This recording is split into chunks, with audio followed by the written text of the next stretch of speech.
Hi. Hi, everyone. Welcome to Hangout. This is Melissa Yingst, and I'm Melmira. And I'm so excited today to talk to these three people. They have written and published books. So I want to introduce each of them really quickly. If you don't mind, I'm going to ask you your name and what kind of book you've published. And then we'll start getting into the good questions. So I'll go ahead and start with Kimberly. Hello, my name is Kimberly Snipe.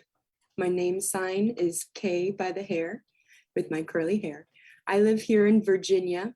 The name of my book is called In Heaven's Eyes.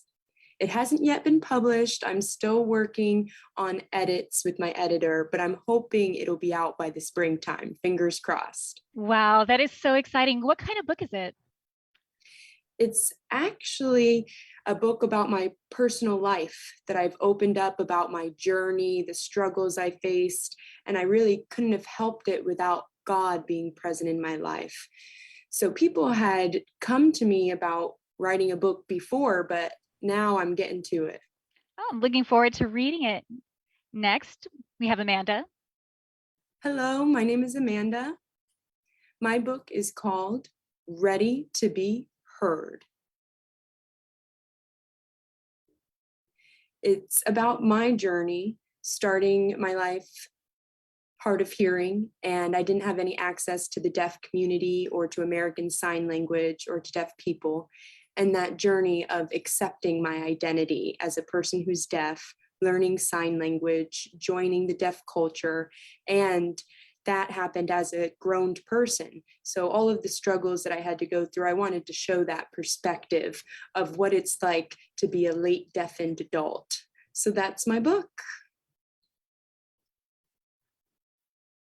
That is cool. Thank you. And I definitely want to read it. So we have Awet. Hi, my name is Awet. This is my name sign. I was born in Eritrea, and that's in Africa, and when I moved here, I didn't have a lot of access. So I had to go into the library and I read a lot until I was able to create my own imaginative world. After 30 years, I finally put it down to paper and published a graphic novel called Pantheon. And the second book came out right before COVID hit in 2020. So there's 2 volumes. So what kind of book? Can you describe it? What would you describe it as? Yes, I have a pitch, what I tell people when they come up to my table. I ask them, are you interested in mythology? And they say yes. And this is mythology set 10,000 years in the future. And usually people get psyched out by that. So Oh, that is great. You definitely hooked people with that. It's interesting. So it's nice to have the three of you here, and you all have different genres of books.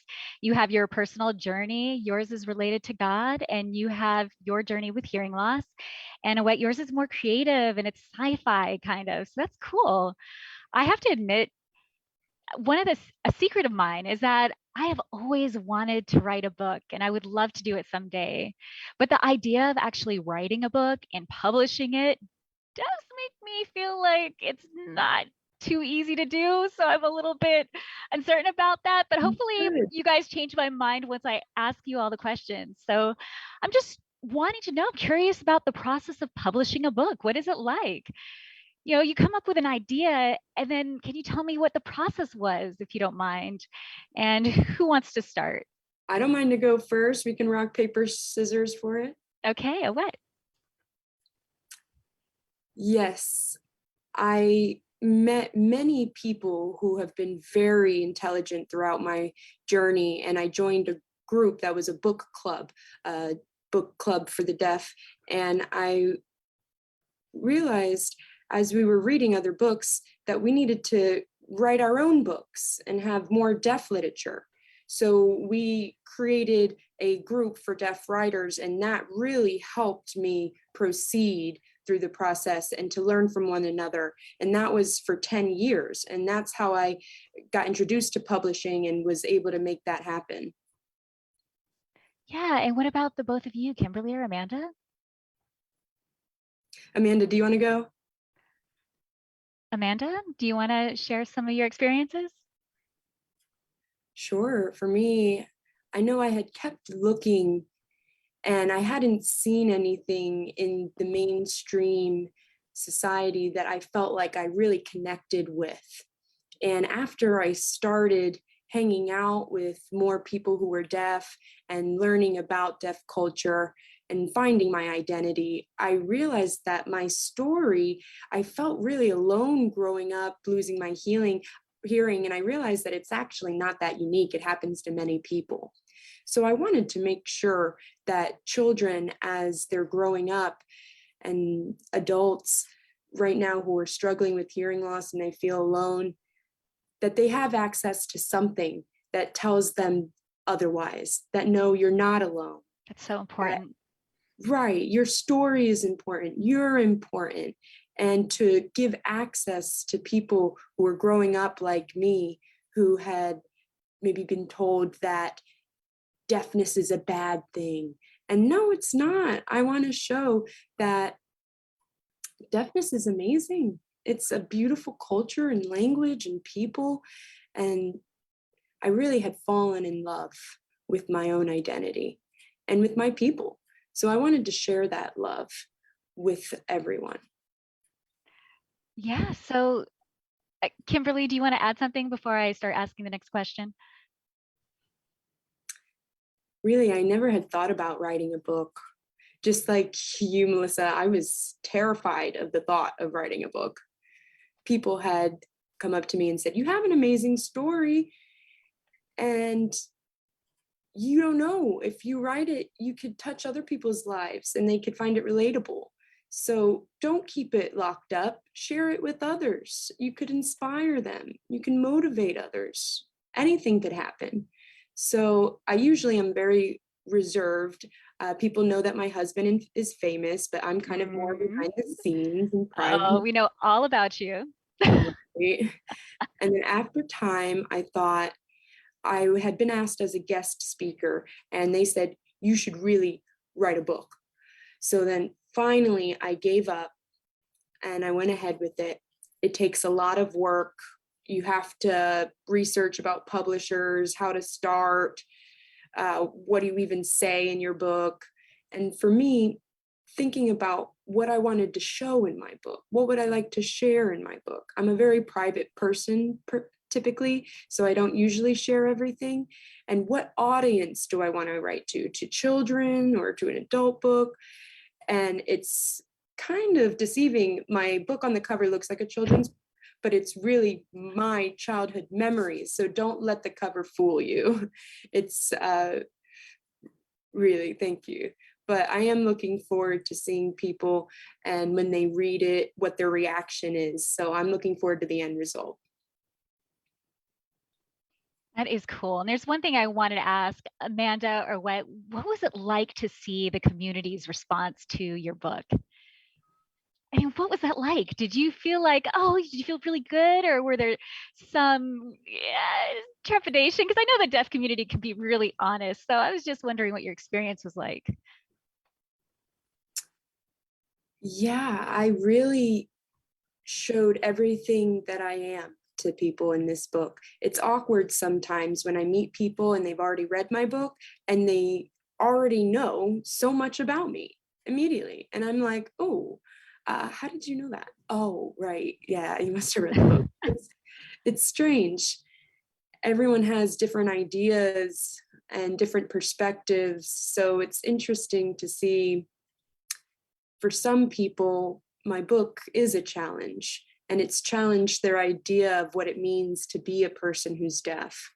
So it starts with many interesting discussions. And I think, okay, why is it that you think that? And what makes it that way for you? And why can't I be different than your experience? You know, if you just accept that. So it has been interesting, but mostly I've had an enormously positive response, a lot of support from my community for the book. And I just really love all of you so much. So it has been interesting. It's difficult to share private information with the world. And hopefully you don't judge me too much, because we all make mistakes and we're all growing and evolving constantly. So I'm like, remember, I was young when I had started this journey. So I did make mistakes. I'm not going to hide my mistakes. I'm going to bear it all out. It's in my book. There you go. Always. And now people will have something to expect. They'll know more about you. So what was the community response to your book? What was that like? Now And my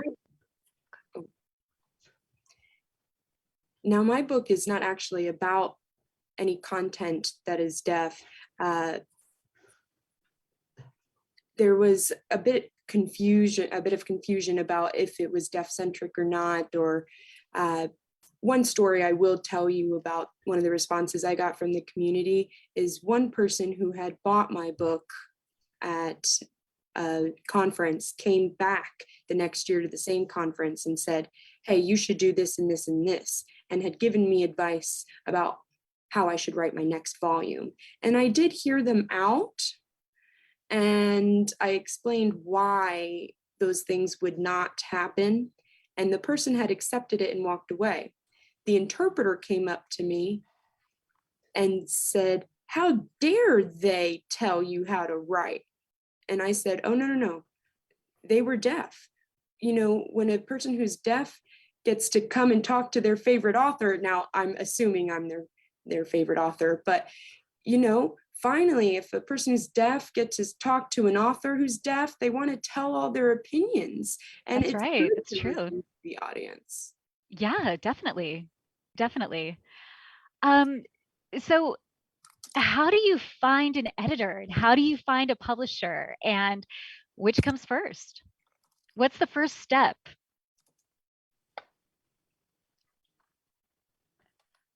I'll go. This is Awet. The first step is, and it's the formal process for everybody who wants to submit their paper to a publishing house, is to establish a query. What's the book for? You'd write down different things about yourself, the background, and give a summary of the book, and you would submit it. So it's a query. And I've made a few for different publishers out there, and they were all turned down. And I persisted. And fortunately, I was extremely fortunate, because there was a man who lived in Washington. He could hear, and he had watched my work for a long time. He was a friend of mine, and he said, you were a much better writer than anybody else, and you already know pop culture, you already know the fantasy genre. He said, go ahead, this guy really needs to be out there. And these publishers decided to move forward, and they were already friends with the editor from the New York Times. We went way back. We were old friends, and we had worked together, and we collaborated. And he put that professional name to my writing, and it just made it. I was blessed. I really was blessed. Wow, look at what networking does. Yeah, it took off from there. What about the both of you? Or go ahead, Kimberly. I had to think of which publishing company I was going to go with and where I wanted to go. And I wanted to make sure that my book was as honest as possible and authentic. So I went with two. There was one that was deaf and another one that was a hearing publisher. Both of them could sign. And so I was really on the fence with which one I wanted to go with. And I was looking at the price point. I was thinking, I decided I would go with the publishing company, which was Prosperity Publishing Company, because they would do both editing as well as publishing. So I felt like that was a whole package right there. And it was less responsibility on my shoulders. And they really supported me the whole way. The whole time I was freaking out thinking, what am I doing? And they just sat with me the whole time, and they worked with me, and they were by my side and really did what I wanted for my book, not for what they wanted and for their benefit. And I was so blessed to have this opportunity and have this type of publishing company right there. Thank you for sharing. So some companies are, like you said, a package deal with publishing and editing together, but some companies only do publishing, and you have to find your own editor then. That's right. And Amanda, what about you? Well, my publishing journey was a long one. It was 3 years. Well, yeah, I started with Well, first, I didn't want to write my book, but I had met a famous publisher when I was working in New York. And they had told me, they said, if you write your life story, we're going to publish it. And so I was like, okay, okay, I could do that. But so I started to write everything, that whole process of writing my book. I started going through it. But whenever I started reading my abstract, I learned that if I accept this publishing agreement, they would benefit from my life story forever. And for me, that wasn't an option. I wanted to own my life, Hmm. my words, my idea, my dreams. It's mine. So I started shopping around for a new publisher. And then everyone wanted to own my story from there. So what I did was I self-published, Wow. and I worked with, I self-published. I worked with myself. I did my own work and I released it. So now I own 100% of every single word in my book. And I'm working right now to start having it adapted. What's Adapted. a sign for that? You could do a couple, but like this, yeah. Okay. So I'm working on having it adapted for a film. So that's my goal, is to have it adapted for film. That's the next step in the journey. And yeah, just read your contract. Okay, so when you're self-published, what does that mean exactly? What does that entail to be self-published? So there's different companies. They have publishing companies, um, where you would submit your work, your finished book, and they would market it, they'd publish it, they'd release your book. And then you would basically do a hybrid publishing company. There's another one that's a hybrid publishing company. So they would publish your book, but you would market it. And then you have self-publishing, a self-publishing company. So you can publish your work on Amazon and different streams like that. My work is more of a hybrid. Interesting. I never knew that. Yeah, so there's 3 different ways that you can become a published author right now. And it's really good to go online and just look at the benefits of each of those approaches. For me, the hybrid publishing approach was good because I worked with um,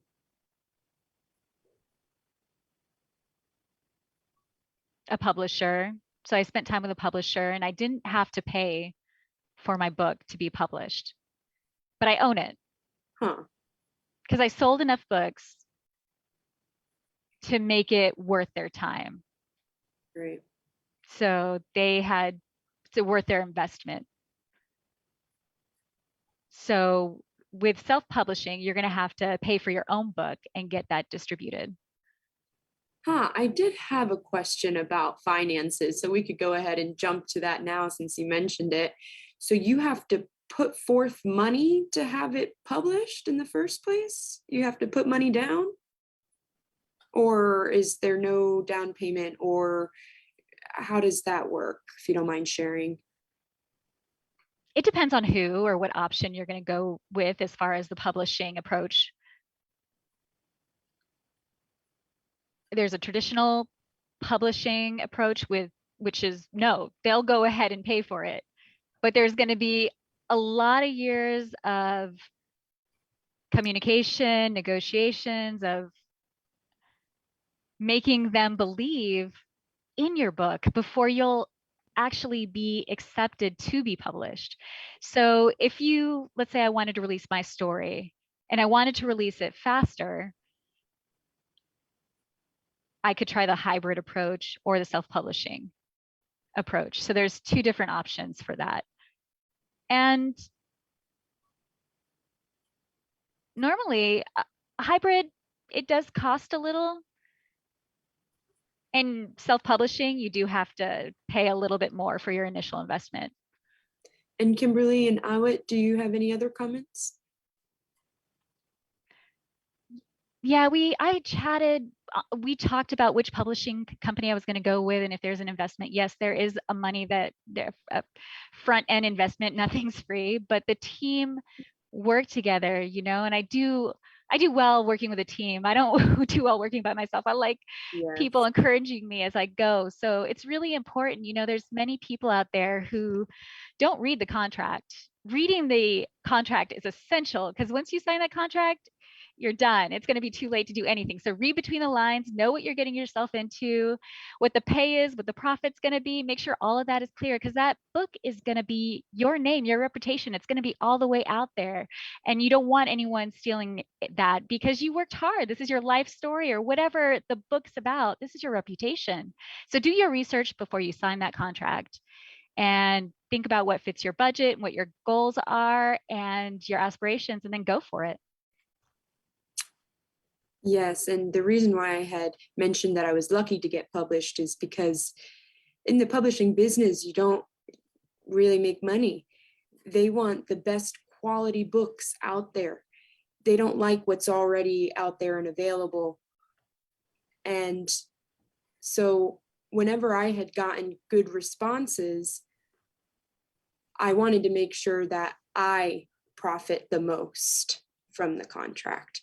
I didn't waste a second once I made sure it was good. You got 90%, they only got 10%. That's good. So Ken, quickly, do you mind if each of you tell me how many years it took for you to go through the whole process with your books? What, can you start with you? How many years did it take? I had started in 2008. I finished in 2016 for 3 books. Oh, Yes, the first one took 3 years to find a publisher and a colorist. And so that was 2015 to 2018, about 3 years to get that sorted out, and it was finally published. And then I had 2 other books that were being worked on simultaneously. And so I had a lead time, quote unquote, so I wouldn't get behind. I got ahead of the game. so it was a process. Okay, what about the both of you? How many years did it take? I had been asked in May to write another book. It hasn't even been a year. So now, Fast. yes, I'm hoping by the summertime, fingers crossed, if it works out, I will have the 100% agreement. Oh, So we'll thank see. Yeah, fingers crossed. Yeah, I wanted to say, yeah, 3 years. It took me 3 years, but I want to say for a deaf writer who wants to publish your book, I know that 3 years or 6 years probably looks like a long time, but I, the feeling that you feel when you're finally done is worth it because our stories are stories, the stories of real deaf people just being out there. We Right. need to be represented. And I feel like we're not equally represented in Correct. literature right now. Exactly. So I would love to see more deaf people who are Mm. writing self-published books, uh, published books, whatever you want to do, but just getting it out there and sharing that story, please. Yes. And one question that just came to mind, I know that there are many people who are deaf to where they feel like writing isn't their strong suit. I'm wondering, is that something that the role of the editor can help support you with? No, no, maybe it helped her, but it didn't help me at all. This is what. And this is Kim here. I had grown up using American Sign Language as my first language, and so English I wasn't so good with. But typically I would do well receptively, and but then when I went to go write it down, it was difficult for me. The editor does help choosing better vocabulary words that are a higher register. And that's one reason that I had been afraid Mhm. of writing the book, was because I struggle so much with English. But I didn't let that stop me. That is So good. yeah, I'm grateful for the help I did receive. That's good. An editor. Oh, yes, go ahead, Amanda. I feel like there are a lot of different options too with editors. It's not only who will take your book, but it's also, I mean, I had written my book myself and I had an editor read through it. But you do have options if you're not comfortable with English, or if you don't feel like your writing is how you want it to be exactly, or exactly how you want to express yourself. There are ghostwriters. There are different options, right, to help you share your story at the end of the day. So I'm hoping that it doesn't stop people from writing a book, because there's always possibilities to get what you want. That's right. Where there's a will, there's a right. Yeah, so the question is, do people, I wonder if they understand what a ghostwriter is. So it's a person who writes for you based on what? What is it? And this is Awet. Typically, famous people don't have time to sit and write everything. They will dictate. So they will express their story, and the ghostwriter will capture it and document it and make sure that it's well worded. So a ghostwriter will typically do that. Oh, so a deaf person could just sign their story. Someone could take notes and transcribe it. And then it's possible, isn't it? They could. Huh. And for me, the editor was someone who would challenge me all the way. And my editor's name is David Misaltic. He's from New York Times, and he's very intelligent. He's excellent at writing. And he liked my idea. Since I had grown up in a library, I had been around the English language for a long time, but I had to accept that I needed an editor, and I tipped my hat off to him, because sometimes he would really help, and then other times he wouldn't. Mythology is my area of expertise and philosophy. So sometimes it's a half and half collaboration. Sometimes he'd give me feedback that was spot on, and other times, not. So a lot of times I was grateful for the input. This is Kimberly. I want to add too, as an editor, even though I write the book and I send it to you and they can edit it and send it back to me, it's this back and forth process. And I feel I have to wait until I feel like satisfied. So sometimes someone else's perspective is better and you're going, oh, just in relation to how you say things. So yes, excellent. I know that there are not enough deaf authors. We would like to see more deaf novelists talking about life experiences, the experience of growing up. And there are so many wonderful people in our community. You're right. We need to have their stories shared. So come on. Come on. Yes. Yeah. Any last words of wisdom before we wrap up? I can't believe time flew by, but any last words of wisdom to anyone who may be considering writing a book? Do not be afraid of English, just like I did. Just go for it. You never know till you try. So just do it. I agree. Write to one person who will appreciate that book and will be eager to read it. And that way you don't have to write for an imaginary person. And if there is a challenge where you think, where should this story go, then think of that one person and you say, oh, I know that this person would like it to go that direction. So that is something that can help you problem solve easier. Because I had written to a 10-year-old boy that had been looking for a book in the library. I wrote it to myself as a child. Oh, that's cool. And your story is so important. And the world is ready to hear. They're ready to hear you sign, speak, write, whatever you do, just make it yours and just make yourself heard. Get it out there. Yes. Thank you. Thank you all. Wonderful.